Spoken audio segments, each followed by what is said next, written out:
اعوذ باللہ من الشیطان الرجیم بسم اللہ الرحمن الرحیم۔ سورہ حشر مدنی۔ اللہ کی تسبیح کی ہے اس ہر چیز نے جو آسمانوں اور زمین میں ہے، اور وہی غالب اور حکیم ہے۔ وہی ہے جس نے اہل کتاب کافروں کو پہلے ہی حلے میں ان کے گھروں سے نکال باہر کیا۔ تمہیں ہرگز یہ گمان نہ تھا کہ وہ نکل جائیں گے، اور وہ بھی یہ سمجھے بیٹھے تھے کہ ان کی گھڑیاں انہیں اللہ سے بچا لیں گی، مگر اللہ ایسے رخ سے ان پر آیا جدھر ان کا خیال بھی نہ گیا تھا۔ اس نے ان کے دلوں میں رعب ڈال دیا۔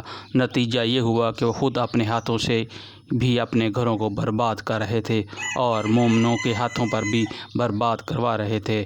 بس عبرت حاصل کرو اے دیدہ بینا رکھنے والو۔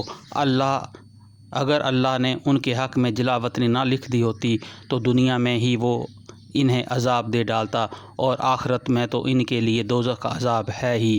وہ سب کچھ اس لیے ہوا کہ انہوں نے اللہ اور اس کے رسول کا مقابلہ کیا، اور جو بھی اللہ کا مقابلہ کرے گا اس کو اللہ سزا ضرور اور بہت سخت دے گا۔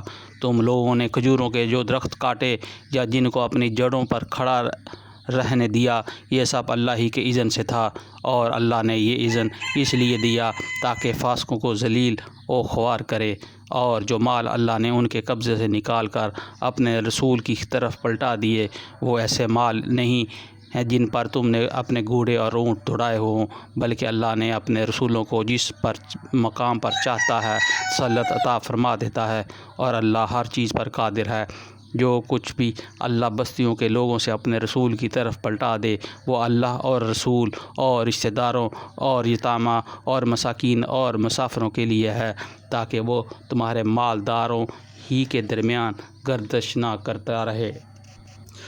جو کچھ رسول تمہیں دے دو وہ لے لو، اور جس چیز سے وہ تم کو روک دے اس سے رک جاؤ۔ اللہ ہی سے ڈرو، اللہ سخت سزا دینے والا ہے۔ نیز وہ مال ان غریب مہاجرین کے لیے ہے جو اپنے گھروں اور جائیدادوں سے نکال باہر کیے گئے ہیں۔ یہ لوگ اللہ کا فضل اور اس کی خوشنودی چاہتے ہیں، اور اللہ ہی اس کے رسول کی حمایت پر کمر بستہ رہتے ہیں۔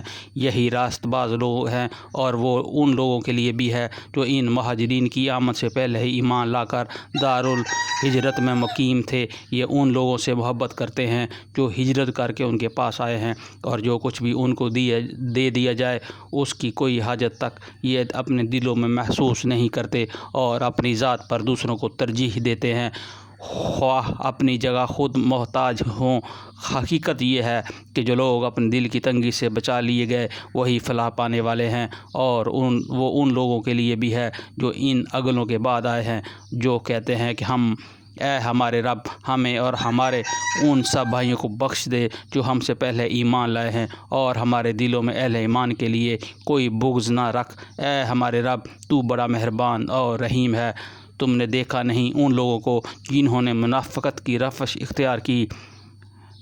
یہ اپنے کافر اہل کتاب بھائیوں سے کہتے ہیں، اگر تمہیں نکالا گیا تو ہم تمہارے ساتھ نکلیں گے، اور تمہارے معاملہ میں ہم کسی کی بات ہرگز نہ مانیں گے، اور اگر تم سے جنگ کی گئی تو ہم تمہاری مدد کریں گے، مگر اللہ گواہ ہے کہ یہ لوگ قطعی جھوٹے ہیں۔ اگر وہ نکالے گئے تو یہ ان کے ساتھ ہرگز نہ نکلیں گے، اور اگر ان سے جنگ کی گئی تو یہ ان کی ہرگز مدد نہ کریں گے، اور اگر یہ ان کی مدد کریں گے تو پیٹھ پھیر جائیں گے، اور پھر کہیں گے کہ کوئی مدد نہ پائیں گے۔ ان کے دلوں میں اللہ سے بڑھ کر تمہارا خوف ہے، اس لیے کہ یہ ایسے لوگ ہیں جو سمجھ بوجھ نہیں رکھتے۔ یہ کبھی اکٹھے ہو کر کھلے میدان میں تمہارا مقابلہ نہ کریں گے، لڑیں گے بھی تو قلعہ بند بستیوں میں بیٹھ کر یا دیواروں کے پیچھے چھپ کر۔ یہ آپس کی مخالفت میں بڑے سخت ہیں۔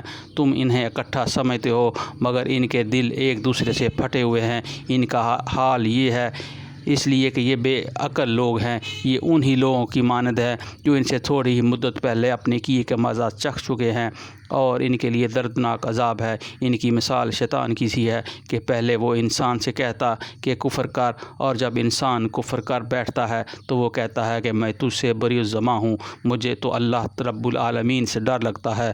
پھر دونوں کا انجام یہ ہونا ہے کہ ہمیشہ کے لیے جہنم میں جائیں، اور ظالموں کی یہی سزا ہے۔ اے لوگو جو ایمان لائے ہو، اللہ سے ڈرو، اور ہر شخص یہ دیکھے کہ اس نے کل کے لیے کیا سامان کیا ہے، اللہ سے ڈرتے رہو، اللہ یقیناً تمہارے ان سب اعمال سے باخبر ہے جو تم کرتے ہو۔ ان لوگوں کی طرح نہ ہو جاؤ جو اللہ کو بھول گئے اور اللہ نے انہیں خود اپنے نفس میں بھلا دیا۔ یہی لوگ فاسق ہیں۔ دوزخ میں جانے والے اور جنت میں جانے والے کبھی یکساں نہیں ہو سکتے۔ جنت میں جانے والے ہی اصل میں کامیاب ہیں۔ اگر ہم نے یہ قرآن کسی پہاڑ پر بھی اتار دیا ہوتا تو تم دیکھتے کہ وہ اللہ کے خوف سے دبا جا رہا ہے اور پھٹا پڑتا ہے۔ یہ مثالیں ہم لوگوں کے سامنے اس لیے بیان کرتے ہیں کہ وہ اپنی حالت پر غور کریں۔ وہ اللہ ہی ہے جس کے سوا کوئی معبود نہیں، غائب اور ظاہر ہر چیز کا جاننے والا ہے۔